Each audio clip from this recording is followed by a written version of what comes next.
দুঃখ এমন এক অনুভূতি যেটা আমরা চাই বা না চাই, আমাদের জীবনে এটা অবশ্যই আসবে। আমাদের মনকে বিব্রত করে তুলবে, আমাদের মনকে বিচলিত করে তুলবে। কখনো ভেবে দেখেছেন এই দুঃখ আমাদের জীবনে কেন আসে, কিভাবে আসে? যদি আপনি মন দিয়ে চিন্তা করেন তাহলে আপনি বুঝতে পারবেন যে এই দুঃখের অনুভূতি পরিস্থিতির থেকে বেশি মানসিকতার থেকে বেশি আশেপাশের লোকজনের সাথে জড়িয়ে। কারণ আশেপাশের লোকজনেরাই আপনার জন্য পরিস্থিতি তৈরি করেন, যা ভালোও হতে পারে আবার খারাপও। আপনার আশেপাশের লোকজনেরাই আপনার মানসিকতাকে প্রভাবিত করে, হয় তাকে ভালো করে অথবা খারাপ করে। আমাদের জীবনের অর্ধেক দুঃখ এই কারণে যে আমরা তাদের উপরে আশা রাখি যাদের ওপরে কোনো আশা রাখা উচিত নয়, আর অর্ধেক দুঃখ এই কারণে যে আমরা তাদের উপরে সন্দেহ করি যাদের ওপর সেটা করা উচিত নয়। তাৎপর্য এটাই যে মানুষকে চেনার চেষ্টা করতে থাকুন। যেদিন আপনি এটা বুঝে যাবেন যে কে সুজন আর কে দুর্জন, সেই দিন এই দুঃখ আপনার জীবন থেকে দূরে কোথাও চলে যাবে। রাধা রাধা। কিছুদিন আগে আমরা কথা বলেছিলাম যে আমাদেরকে নিজেদের বিবেকের সাহায্যে সুজন আর দুর্জনকে চিনতে শিখতে হবে। কিন্তু কিভাবে চিনব? কি গুণ থাকে তাদের? সুজন কি সে যে আস্তিক হয়, যে ঈশ্বরকে বিশ্বাস করেন, যে তাকে ভয় পান? নাকি দুর্জন সে যে ঈশ্বরকে বিশ্বাস করেন না, তাকে ভয় পান না, শুধুমাত্র নিজের কাজ করে যান? আপনাকে বলে দিই, এই সুজন না তো আস্তিক হয় আর না তো নাস্তিক, তারা বাস্তবিক হয়। তাহলে আসুন আর বাস্তবিকতাকে চিনুন আর জীবনে শুধুমাত্র আনন্দ লাভ করুন। আর আমার সাথে ভালোবেসে বলুন রাধা রাধা। কখনো আপনি কোনো কুমোরকে দেখেছেন যারা মাটির পাত্র বানায়? প্রথমে সে ভিজে মাটি মাখে, তারপর তাকে গড়ে, তারপর তাকে চাক। এর আকার কখনোই বদলানো যায় না। এখানে লুকিয়ে আছে একটা শিক্ষা, সমস্ত মাতা পিতার জন্য একটা শিক্ষা। মাতা পিতাও তো এরকমই হন, তাদের নিজেদের সন্তানকে সঠিক সময় মতো শ্রেষ্ঠ শিক্ষা দেওয়া উচিত। মাতা পিতা যেন কখনো তাদের বিধাতা না হতে চান, কিন্তু প্রতিটা মুহূর্তে সবসময় চেষ্টা করুন তাদের সঠিক পথ দেখানো। কখনো কোমলতা দিয়ে, কখনো ভালোবাসা দিয়ে, আর কখনো কঠোর হয়ে তার জীবনকে, তার ব্যক্তিত্বকে আকার দেওয়ার চেষ্টা করুন। কারণ যেমন মাটি একবার শুকিয়ে গেলে তারপর সেই পাত্রের আকার বদলানো যায় না, ঠিক সেইভাবেই আয়ুর বৃদ্ধির সাথে সন্তানের শিক্ষা কখনোই বদলানো যায় না। তা মনে রাখবেন। রাধা রাধা।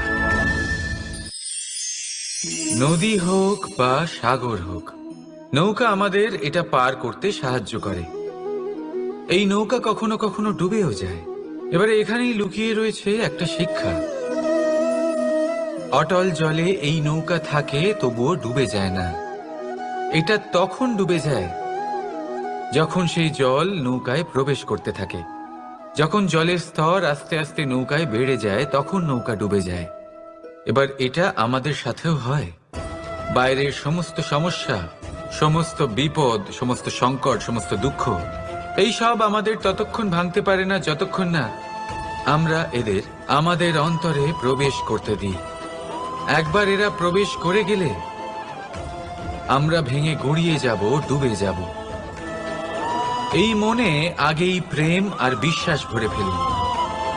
জীবনে যত বড় বিপদই আসুক না কেন, আপনাকে কখনো ভাঙতে পারবে না। রাধা রাধা। হাতের কত রকম রূপ হয়। কিছু স্নেহের সাথে আপনাকে স্পর্শ করে, তো কিছু প্রহার হিসেবে বর্ষিত হয়। কিছু বন্ধুত্বের নামে আপনার দিকে অগ্রসর হয়, তো কিছু শত্রুতার দিকে আপনাকে টেনে নিয়ে যায়। কিন্তু কখনো ভেবে দেখেছেন যে কোন হাত বেশি মূল্যবান? যখন আপনি সফল, যখন আপনি ভালো কাজ করেন, তখন কিছু হাত আপনার জন্য করতালি দেয়। আর কিছু হাত এমন হয় যা আপনার কাঁধ স্পর্শ করে যখন আপনি জীবনে সব থেকে অসফল হন, যখন আপনি ভেঙে পড়েন। তাই করতালি দেওয়া সেই হাত, আপনার প্রশংসা করা সেই হাত, তার থেকে অনেক বেশি দামি সেই হাত যা আপনাকে তখন আশ্বস্ত করে যখন আপনি এমন সময় কাটাচ্ছেন যা আমরা কেউ কাটাতে চাই না। সেটা আপনার সম্বল হয়ে ওঠে, আর এই সম্বলই আপনাকে জীবন অতিবাহিত করার শক্তি প্রদান করে। তাই একে অপরের সম্বল হয়ে থাকবেন, জীবনে সব সময় ভালো থাকবেন। রাধা রাধা। মানুষ, প্রত্যেক মানুষ কাউকে ভালোবাসে, কাউকে ঘৃণা করে, কাউকে সম্মান করে, আবার কাউকে তিরস্কারও করে। মানুষ সবকিছু হতে পারে, সুস্থও হতে পারে, রোগীও হতে পারে, ধনীও হতে পারে, নির্ধনও হতে পারে, বন্ধুও হতে পারে, আবার শত্রুও হতে পারে। যদি কিছু না হতে পারে তা হলো অস্পৃশ্য, অচ্ছুত। ভগবানের কাছে সব থেকে বড় পাপ এই যে মানব শরীর, তা ঈশ্বর প্রদত্ত, তা তার মন্দির। প্রত্যেক শরীরে ব্রহ্মদেব বাস করেন, তাই শরীরের অপমান করা, সেটা ছোঁয়া থেকে দূরে থাকা, এটা কখনো করবেন না। এই জীবনে ছুত অছুত কখনো বিচার করবেন না। পরমেশ্বর যা দিয়েছেন তার সম্মান করতে শিখুন। আর আসুন আমার সাথে ভালোবেসে বলুন, রাধা রাধা। উপহার, উপহার কারোর জন্য বস্তু হতে পারে, তো কারোর জন্য অনুভূতি। কিন্তু এই উপহার সকলের ভালো লাগে। এবার যদি জিজ্ঞেস করা হয় যে উপহার কিরকম হওয়া উচিত, তাহলে কেউ বলবে যে উপহার এমন হওয়া উচিত যার সাথে আমরা সোনার উপর তুলনা করতে পারি। কেউ বলবে এমন উপহার হওয়া উচিত যা পেলে কারোর মন খুশি হয়ে ওঠে, সে আনন্দ উপভোগ করে। ব্যক্তি উপহার যা দিচ্ছে তা নির্ভর করছে তার আর্থিক অবস্থার উপরে। কিন্তু উপহার যাই হোক না কেন, তাতে একটা অনুভূতির অভাব কখনোই থাকা উচিত নয়। আর সেই অনুভূতি হলো ভালোবাসার অনুভূতি। তাই মনে রাখবেন, ভালোবাসার থেকে বড় উপহার আর কিছুই নেই। আর যদি ভালোবাসার এই উপহার আপনি লাভ করেন, তার থেকে বড় আর কোনো সম্মান নেই। রাধা রাধা। কখনো কোনো বাচ্চাকে দেখেছেন? কত কিছু ঘটতে থাকে তার জীবনে। শৈশব থেকে বেড়ে ওঠা অবধি অসংখ্য অনুভূতি অনুভব করে সে। কখনো পড়ে যায়, কখনো আহত হয়, কখনো জ্ঞান লাভ করে, কখনো কষ্ট সহ্য করে, তো কখনো আনন্দ উপভোগ করে। কিন্তু মনে রাখে সে শুধুমাত্র আনন্দের মুহূর্তগুলি। এবার শুধু একবার আপনার জীবনের প্রারম্ভের দিকে তাকিয়ে দেখুন, আপনার শৈশবে তাকিয়ে দেখুন। আপনি দেখবেন বেশিরভাগ যেসব স্মৃতি আপনার মনে আছে সেগুলি সমস্ত ভালো মুহূর্তের, খারাপ মুহূর্তের নয়। সেই জন্য শৈশব সব থেকে সুখী হয়, এতে নিশ্চিন্ত থাকা যায়। সেই জন্য আজ আপনি যতই বড় হয়ে উঠুন না কেন, খারাপ স্মৃতি, খারাপ ঘটনা সব ভুলে যাওয়ার চেষ্টা করুন। একবার খারাপ ঘটনা ভুলে যাওয়ার অনুভূতি আপনার হয়ে গেলে তখন মনে রাখবেন, যতই কঠিন পরিস্থিতির মুখোমুখি আপনাকে হতে হোক, তার মোকাবিলা করতে আপনি সক্ষম। রাধা রাধা। উৎসব, পূজা, অমাবস্যা যাকে আমরা অশুভ বলে মনে করি। কখনো ভেবে দেখেছেন কেন শ্রীরাম অমাবস্যার এই দিন বেঁচেছিলেন অযোধ্যায় ফেরার জন্য? একদিন পরে বা একদিন আগেও তো আসতে পারতেন উনি, কারণ উনি এই সংসারকে একটা বার্তা পৌঁছে দিতে চেয়েছিলেন যে মুহূর্ত নয়, কর্মই আসল। যদি আপনার কর্ম বড় হয়, শুভ হয়, তাহলে অমাবস্যার এই রাতকেও প্রদীপের সাহায্যে আলোকিত করা যেতে পারে। তাই সময় বিচার করা না করা আপনার সিদ্ধান্ত মাত্র, কিন্তু নিজের কর্মের বিচার করা আমার উপদেশ। রাধা রাধা। আসুন এই ছোট্ট গাছটা দেখুন। এই গাছ আমার কাছে অত্যন্ত প্রিয়। সন্তানের প্রতিটা ইচ্ছে পূরণ করেন তারা, প্রত্যেকটা জিনিস তাদের দেন, প্রতিবার তাই করেন। আর এইভাবে সন্তানের বিকাশে নিজেই বাধা হয়ে ওঠেন। এরকম করবেন না। এই যাত্রা আপনার সন্তানের। এই যাত্রায় আপনার সন্তানকে অনেক কিছু শিখতে হবে, নিজের ক্ষমতায় কাজ করতে হবে, তাদের করতে দিন। একটা অত্যন্ত গুরুত্বপূর্ণ কথা বলবো আপনাদের, তা আপনারা মনে রাখবেন। প্রেম আর শত্রুতা অধিক হয় তাহলে তা ক্ষতিকর। প্রতিটা বিষয়ে সমতা বজায় রাখুন। আর আমার সাথে ভালোবেসে বলুন, রাধা রাধা। পাদুকা, খড়ম আমাদের জীবনে কতটা গুরুত্বপূর্ণ হয়। যখনই আমরা এটা পায়ে পড়ে হাঁটি, এটা আমাদের রক্ষা করে কাঁটা থেকে, ছোট পাথর থেকে। এটা আমাদের সুরক্ষিত রাখে।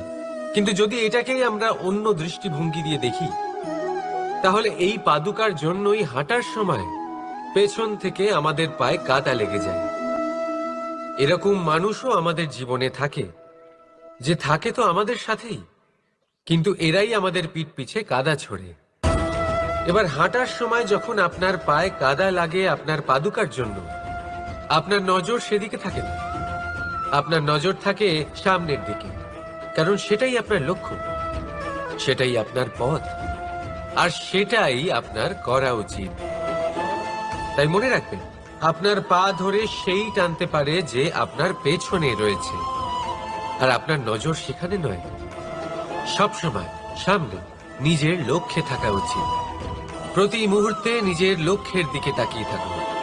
সবসময় জীবনের সামনে এগোতে থাকুন। আর রাধা রাধা। মানুষ এক সামাজিক প্রাণী। সমাজে ঘোরাফেরা করে, অন্য মানুষ খুঁজে বেড়ায়, সম্পর্ক তৈরি করে, সেটাকে গড়ে তোলে, সুখ দান করে, সুখ লাভ করে, নিজের দুঃখকে কম করে। আপন সে যে দুঃখের সময়ে শুরু থেকে শেষ অবধি আপনার সঙ্গে থাকে। তাই খেয়াল রাখবেন, সুখের সময় যে আপনার সাথে থাকে তারা সেই ব্যক্তিগণ যাদের আপনি পছন্দ করেন। কিন্তু যে দুঃখের সময়, সমস্যার মধ্যে, কষ্টের ও একাকিত্বের মধ্যে আপনার সাথে থাকে, আপনাকে সব সময় সঙ্গ দেয়, তারা সেই ব্যক্তি যারা আপনাকে পছন্দ করে। এবারে কাকে আপনি আপন বানাবেন আর কাকে পর, সিদ্ধান্ত আপনার। রাধা রাধা। নাম কত সাধারণ একটা বিষয়। প্রত্যেক মানুষ যে জন্ম নেয় তাকে একটা নাম দেওয়া হয়, যা সে পেয়ে থাকে তার মাতা পিতার দ্বারা, না হলে তার গুরুর দ্বারা, বা কোনো আত্মীয়ের দ্বারা, বা কোনো কাছের মানুষের দ্বারা। এই নামের সাথেই সে আস্তে আস্তে বেড়ে ওঠে। কিন্তু এটাই কি সেই নাম? এই নামই কি সবকিছু? কখনোই নয়। একটা নাম সেটা যা আপনি জন্মের সময় লাভ করেন, যে নামে আপনি কর্মের পথে অগ্রসর হন। আরও একটা নাম সেটা যা আপনি আপনার কর্মের দ্বারা অর্জন করেন, আর এই নামেই আপনাকে সবাই যুগ যুগ ধরে মনে রাখে। আপনার আসল নাম সেটা নয় যা আপনাকে জন্মের সময় দেওয়া হয়েছিল। আপনার আসল নাম সেটা যেটা আপনি আপনার কর্ম দ্বারা লাভ করেছেন, কারণ সেই লাভের পেছনে প্রচুর প্রয়াস লুকিয়ে থাকে, অনেক পরিশ্রম লুকিয়ে থাকে। কিন্তু যদি আপনি চান যে মানুষ আপনার নাম মনে রাখে, তাহলে আপনাকে কর্মের পথে অগ্রসর হতেই হবে, শুভ কর্ম করতে হবে, অনর্গল চেষ্টা করে যেতে হবে, মহান কাজ করতে হবে। আর বিশ্বাস করুন, আপনি একটা মহান নামের ফল অবশ্যই লাভ করবেন। রাধা রাধা। চিন্তা। সবাই বলে চিন্তা করা উচিত নয়, কিন্তু চিন্তা সবাই করে। যিনি বৃদ্ধ ব্যক্তি হন, তিনি নিজের অতীতের সাথে বর্তমানের তুলনা করে চিন্তিত থাকেন। একজন যুবক ব্যক্তি ভবিষ্যতের বিষয় চিন্তা করে, নিজের লক্ষ্য কিভাবে পূরণ করা যায় সেই চিন্তায় মগ্ন থাকে। শুধু একজন বালক, একজন বালকের না তো তার ভবিষ্যতের চিন্তা থাকে আর না অতীতের দুঃখ থাকে। আর এরকম কেন? কারণ সে শুধুমাত্র বর্তমান নিয়ে ভাবে, আর তাই সে সব থেকে বেশি সুখী। তাই মনে রাখবেন, যদি আপনি আপনার বর্তমানের বিষয় ভাবেন, তাতে বাঁচেন, সেটাকে ঠিক রাখেন এবং সেটাকে আরো ভালো করে তোলেন, তাহলে আপনার অতীত আর আপনার ভবিষ্যৎ আপনা থেকেই ঠিক হয়ে যাবে। আসুন আমার সাথে ভালোবেসে বলুন, রাধা রাধা।